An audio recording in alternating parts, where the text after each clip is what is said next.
ये बात है 1977 की। आपको याद होगा कि 1974 में जब इंदिरा शेख एकॉर्ड हुआ, उस एकॉर्ड के बाद शेख अब्दुल्ला फरवरी में चीफ मिनिस्टर के तौर के ऊपर उनका हल्फ हुआ।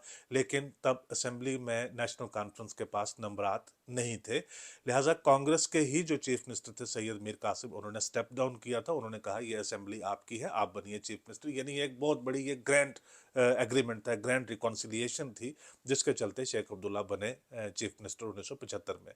1977 में क्या हुआ कि कांग्रेस के और उनके दरमियान जो है वो इख्तलाफात बहुत गहरा गए। कांग्रेस के उस वक्त एक बड़े लीडर होते थे मुफ्ती सईद, जो उस वक्त चीफ मिनिस्टर बनते बनते रह गए। शेख अब्दुल्ला दिल्ली में थे और मुफ्ती सईद जो है वो राजभवन गए और उन्होंने कहा कि हमारे पास नंबरात हैं, हम 44 लोग हमारे साथ हैं, हम गवर्नमेंट बनाना चाहते हैं।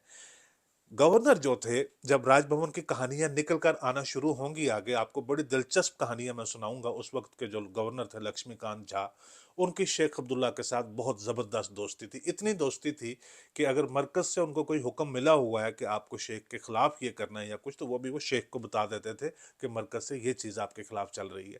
तो उन्हें शेख साहब को दिल्ली में बताया, टेलीफोन करके उन्होंने कहा कि भाई यहाँ पे तो जो ज़मीन है आपके पाँव से नीचे खिसक गई है, कांग्रेस ने अपनी सपोर्ट विड्रॉ कर ली है, तो अब क्या किया जाए।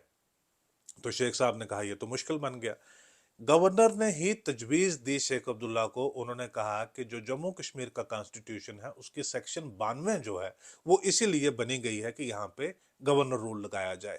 लेकिन गवर्नर रूल कैसे लगाया जाए, आपकी हुकूमत है, उसके पास नंबर, वो मिनॉरिटी में चली गई है। जो दूसरी पार्टी है जिसने आपको सपोर्ट किया हुआ था, वो जितने नंबर चाहिए उनको असेंबली में हुकूमत बनाने के लिए, उससे ज़्यादा नंबरात लेकर वो मेरे पास आ गए हैं। वो कहते हैं कि गवर्नमेंट हम बना सकते हैं। तो गवर्नर ने शेख अब्दुल्ला को एक तजवीज़ दी कि आप ऐसा करें कि वहाँ से एक फैक्स भेजें मुझे, आप उसमें बताएं कि भाई मैं रिकमेंड कर रहा हूँ, मैं रिज़ाइन करने के लिए, और मैं रिकमेंड कर रहा हूँ कि असेंबली को इमीडिएटली डिसॉल्व किया जाए और असेंबली को डिसॉल्व करके गवर्नर रूल लाकर इलेक्शन जो है वो अनाउंस कर दिए जाए।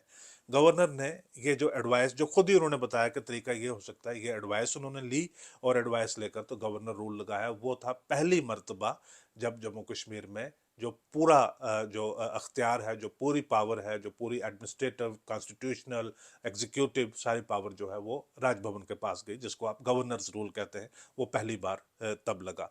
नॉर्मल